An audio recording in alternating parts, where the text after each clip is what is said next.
Hi guys, welcome back to my channel. আজকে আমি দারুণ স্বাদের একটা মাখা সন্দেশ রেসিপি নিয়ে হাজির হয়েছি। ভিডিওটা দেখো, আশা করছি তোমাদের খুব ভালো লাগবে। মাঝে মধ্যেই কিন্তু আমাদের মিষ্টি খেতে খুব ইচ্ছে করে, তো বাড়িতে থাকা কিছু উপকরণ দিয়ে কিন্তু তোমরা সুন্দরভাবে এই মিষ্টিটা বানিয়ে নিতে পারবে। মুখে দিলেই একদম মিলিয়ে যাবে। খুবই মজার একটা রেসিপি, তোমরা দেখো, তোমাদেরও খুব ভালো লাগবে। ভিডিওটা ভালো যদি লাগে অবশ্যই কিন্তু একটা লাইক আর বন্ধুদের সাথে শেয়ার করে দিও। আর চ্যানেলে তোমরা যদি কেউ নতুন বন্ধু হয়ে থাকো, চ্যানেলটিকে অবশ্যই সাবস্ক্রাইব করে দিও। আর পাশে থাকা বেল আইকনটি অবশ্যই প্রেস করে দিও, যাতে আমি কোনো নতুন ভিডিও আপলোড করলে সেটা তোমাদের কাছে সবার প্রথম পৌঁছে যায়। তো বেশি কিন্তু উপকরণ লাগবে না, সামান্য কিছু উপকরণ দিয়েই দারুণ স্বাদের একটা মিষ্টি রেসিপি। তার জন্য প্রথমে আমি একটা পাত্র বসিয়ে দিয়েছি গ্যাসের চুলায়। তারপর এখানে আগে থেকে জাল করে নেওয়া 1 কাপ দুধ দিয়ে দিলাম। ওই কাপ মেপে আমি 1 কাপ চিনিও দিয়ে দিলাম। মিষ্টিটা অবশ্যই তোমাদের পছন্দ মতো নিয়ে নিতে পারো, কতটা মিষ্টি তোমরা খেতে পছন্দ করো। তো দুধের সাথে চিনিটা একটু আমি মিক্স করে নিলাম।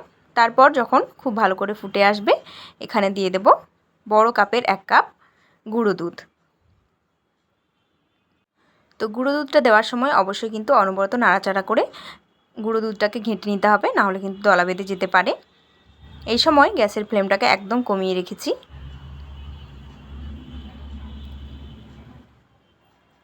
তো এখানে আরও 1 কাপ দুধ আমি অ্যাড করে দিচ্ছি। তবে তোমরা যতটা মিষ্টি বানাতে চাইছো সেই পরিমাণ অনুযায়ী কিন্তু গুঁড়ো দুধটা নিয়ে নিতে হবে। তো দেখো, জাল দিতে দিতে অনবরত ঘাঁটতে ঘাঁটতেই অনেকটাই কিন্তু গাঢ় হয়ে এসছে। তো দেখতেই পাচ্ছ, এভাবে করে নিতে হবে। আর গ্যাসের ফ্লেমটাকে কিন্তু একদমই কমিয়ে রাখতে হবে। তো এই পর্যায়ে আমি অল্প একটু গুঁড়ো এলাচ দিয়ে দিলাম।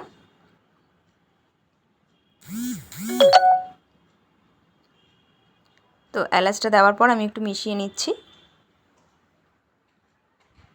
খুবই সহজ পদ্ধতিতে কিন্তু একদমই কোনো রকমের খাটুনি লাগে না, আর খেতেও কিন্তু দুর্দান্ত লাগে। তো অল্প একটু পাতিলেবুর রস আমি এই পর্যায়ে দিয়ে দিচ্ছি। লেবুর রসটা দিলে একদম দানা দানা ভাবটা আসবে।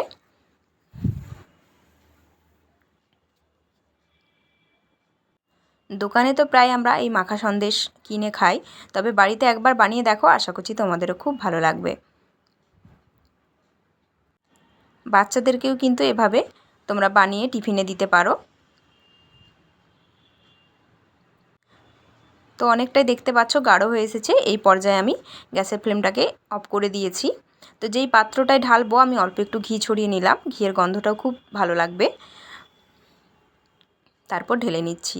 তবে তোমরা যদি কালাকাঁদ বানাতে চাও এভাবে বানাতে পারো, তবে সেটাকে কিন্তু কড়া পাক করে নিতে হবে। মানে বলতে চাইছি যে আরও ভালোভাবে শুকনো করে নিতে হবে। এই যে দেখতে পাচ্ছ আমি ক্ষীর ব্যাপারটা রেখেছি, এরকম রাখলে কিন্তু হবে না, আরও বেশি করে গাঢ় করে নিতে হবে। তাহলে তোমরা পিস পিস করে কেটে নিতে পারবে, সেটা একদম কলাকাঁদের মতো খেতে হবে। তো উপর থেকে আমি একটু ডেকোরেশন করে দিচ্ছি। একটু কেশর ছিল ছড়িয়ে দিলাম, আর উপর থেকে পেস্তা ছড়িয়ে দিচ্ছি। তোমরা তোমাদের পছন্দ মতো ড্রাই ফ্রুটস কিন্তু এখানে দিতে পারো।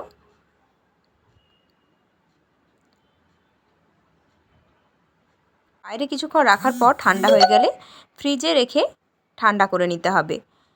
আর এই সন্দেশটা কিন্তু ঠান্ডায় বেশি ভালো লাগে খেতে।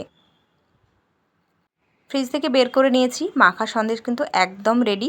দেখতেই পাচ্ছ কোনো রকমের কোনো খাটুনি কিন্তু লাগলো না, একদম সহজ উপায়ে বানানো হয়ে গেল। তো তোমরাও কিন্তু বাড়িতে অবশ্যই ট্রাই করো, আর আমাকে জানিও তোমাদের কেমন লেগেছে। একবার যদি কাউকে এই রেসিপিটা বানিয়ে খাওয়াও, একদম তার মুখে লেগে থাকবে, আবার বানানোর জন্য তোমার কাছে রিকোয়েস্ট করবে। তো অন্য একটা পাত্রে আমি সার্ভ করে দিচ্ছি। কতটা সুন্দর হয়েছে তোমরা দেখেই বুঝতে পারছো, আর খেতে কিন্তু দারুণ লাগে। তো ভিডিওটা কেমন লাগলো জানাতে কিন্তু একদমই ভুলবে না। আবার দেখা হবে নতুন কোনো রেসিপি নিয়ে। ততক্ষণ সবাই ভালো থাকবে, সুস্থ থাকবে।